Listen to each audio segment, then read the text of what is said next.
안녕하세요, 라이더TV입니다. 오늘 김학의 흑석동 갭 투자 때문에 아주 하루 종일 시끄러웠는데, 이거는 그 관련은 아니지만 그래도 상가 관련해서 되게 재밌는 요상한 뉴스가 하나 나왔습니다. 그래서 한번 이 내용 한번 소개해 드리려고 합니다.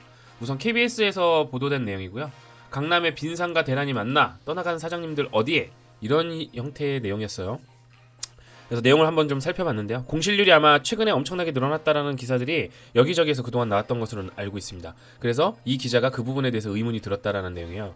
그래서 경기 침체로 논현동을 비롯한 강남 주요 상권 공실률, 즉 비어있는 상가 비율이 1년 반 사이 크게 늘었다라는 내용을 받고 너무 걱정이 되었다고 하네요. 빈 상가 때문에 임대 수입이 줄게 된 건물주 걱정을 하는 게 아니라 공실률이 늘었다라는 뜻은 폐업이 줄을 이었다라는 것이니 자영업자들이 얼마나 힘들었을까, 이 내용이 생각이 들었다, 이런 겁니다. 그래서 부동산 통계정보 사이트에서 상가 공실률을 확인해 봤다고 하는데요. 아무튼 건물주 걱정이 안 되지만 자영업자가 걱정이 된 이 기자는 결론을 이렇게 이야기를 하고 있습니다. 사실 그 통계 자료를 통해서 확인해 본 결과로는 빈 상가 비율에 큰 차이가 없다, 싼 임대료를 찾아서 움직일 뿐인 것이다, 이런 이야기를 하고 있습니다. 즉 상가 공실률은 2017년 2분기에 11.3%에서 현재 4분기 11.4%로 큰 차이가 없었기 때문에 이거는 약간 가짜뉴스다, 선동뉴스다, 이런 이야기를 하고 싶은 거 봐요. 빈 상가가 급증한 일부 상권의 얘기를 부각해서 심소봉대했다, 뭐 이런 이야기겠죠. 결론부터 이야기를 하자면 이건 KBS 기자의 헛소리 선동 가짜뉴스입니다. 이 KBS 기자는 기본이 안 돼 있어요. 기본이 안 돼 있는 인간이에요. 자료를 일단 살펴볼게요. 이 기자가 말한 그 사이트에서 퍼온 그 자료 그대로입니다. 자, 전국 소형 상가 공실률은 3.9%에서 5.3%예요. 2017년 1분기 대비입니다. 2분기도 비슷해요. 근데 지금 제가 그 가장 멀리 기간을 좀 뽑아봤고요. 전국은 중대형 상가들은 9.5에서 10.8%. 이거 작은 수치가 아닙니다. 기존보다 10% 이상 증가했다는 뜻이에요. 기존 공실률에 비해서. 서울의 중대형은 6.5%에서 7%, 서울의 소형만 좀 감소를 했네요. 2.9%에서 2.4%로. 이거는 공실률이 지금 현재 굉장히 크게 증가를 하고 있다는 이야기를 해주고 있어요. 그럼 도대체 KBS 기자는 어떻게 11.3%, 4%를 가져왔느냐? 그건 여기 나와 있습니다. 그 KBS 기자가 말한 사이트에 가보게 되면은 오피스 지역별 공실률이 나오는데요. 이 멍청한 기자는 그냥 공실률을 클릭하면 나온 그 통계 자료만 가지고 이야기를 한 거예요. 보시면 아시겠지만 17년 2분기에 11.3%던 게 18년 4분기 11.4%다. 임대 그 상가가. 근데 상가가 아니라 보시면 아시겠지만 17년 2분기에 11.3%인 거는 오피스들 임대 상황이었습니다. 오피스텔들 임대 그 형태고요. 한마디로 엉뚱한 소리를 한 거죠. 정말 어처구니 없습니다. 즉 이 내용은 사실은 상업용 부동산 임대 동향 조사라고 돼 있는 그 한국감정원에서 나와 있는 보고서에도 그대로 나와 있습니다. 즉 아까 통계를 제공한 그 한국감정원에서 조사한 보고서입니다. 이 보고서 내용만 봐도 잘 나타나 있어요.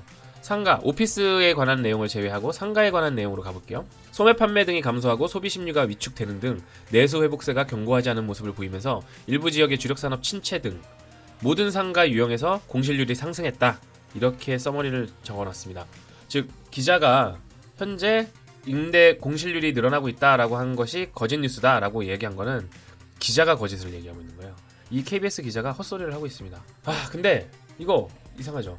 경무에 시달리는 KBS 기자가 뭐 정부를 옹호하기 위해서 자영업자들 사실은 괜찮아요 하고 거짓 뉴스를 하기 위해서 단순히 실수를 한 걸까요? 내용을 좀 읽다 보면 또 그건 아닌 것 같아요. 우선 이 가짜뉴스의 전개 과정을 좀 제가 간략하게 좀 정리를 했는데요. 상가 공실은 그대로다.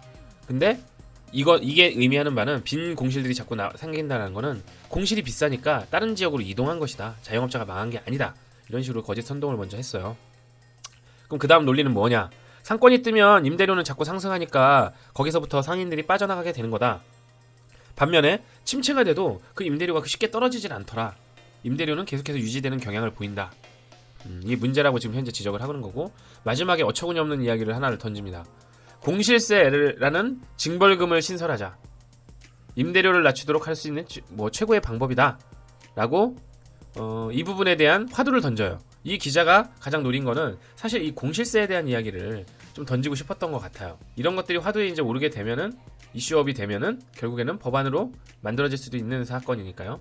이 공실세라는 거는 최근에 이 기사에서 인용한 거는 샌프란시스코에서 발의된 법안을 관련해서 얘기를 하는 건데요. 사실은 이 법안이 시행이 되는 곳들이 좀 있습니다. 뭐 밴쿠버라든가 아니면 미국의 다른 올랜도 이런 지역들에서도 사실은 이런 징벌적 공실 세금이 부과되는 케이스들이 있어요.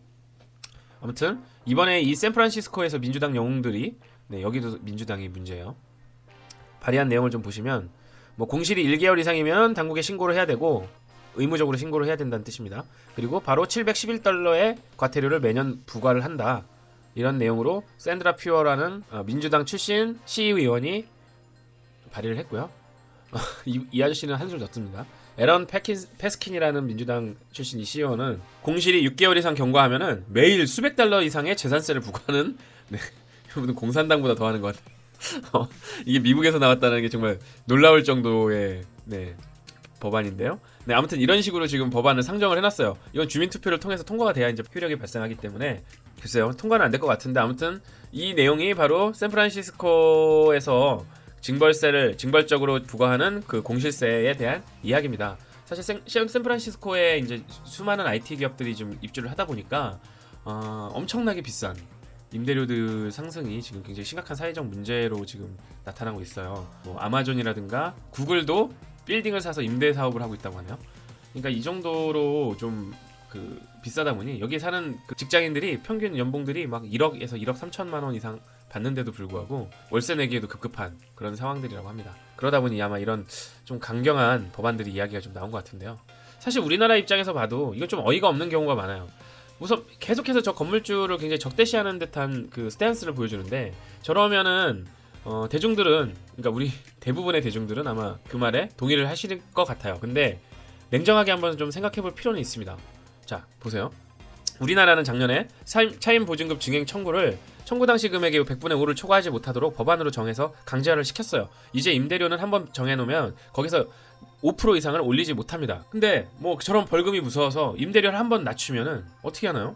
한번 낮춰놓고 사람을 들여놓으면은 그 다음에는 시세를 제대로 받을 기가 굉장히 어려워져요. 물론 저 법안이 뭐 잘 지켜질지도 의문이지만 굉장히 주먹구구식의 정책이 될 수 있습니다. 이거는 건물주의 재산권 침해에 대한 우려가 굉장히 강한 위험할 수 있는 법안이 되겠죠. 사실 이 공실세라는 게 일단 이야기가 나왔는데 저도 좀 생각을 해봤는데 이게 반드시 나쁘다고 볼 수는 없겠죠. 지금 저 KBS 기자가 글을 쓴 것처럼 사실 상가 임대료를 전체적으로 하향 안정화시키는 순기능이 분명히 존재할 것 같습니다. 최근에 제가 입주해 있는 건물도 3계층이 공실이 돼버렸어요. 총 10층짜리 빌딩인데 3계층이 현재 공실입니다. 2계층이 현재 공실이고 한 개 상가가 이번 주를 마지막으로 자리를 빼요. 사실 보통은 권리금을 받고 넘기던 그런 곳이었는데 권리금도 지금 못 챙기고 매각도 못한 채로 지금 짐을 다 빼게 됐습니다. 지금 3계층이 다 그래요. 똑같아요. 이것만 봐도 지금 경기가 얼마나 심각한지가 사실은 잘 드러나고 있어요. 저희가 입주해 있는 그 상권 주변은 1층 같은 경우에는 권리금이 정말 몇 억씩 하던 시절도 있었습니다. 수억씩 받아 먹던 시절도 있었는데 지금 많이 나오진 않았지만 제가 아는 한 곳이 지금 권리금도 없이 바닥 권리도 없이 그냥 나온 곳도 있어요.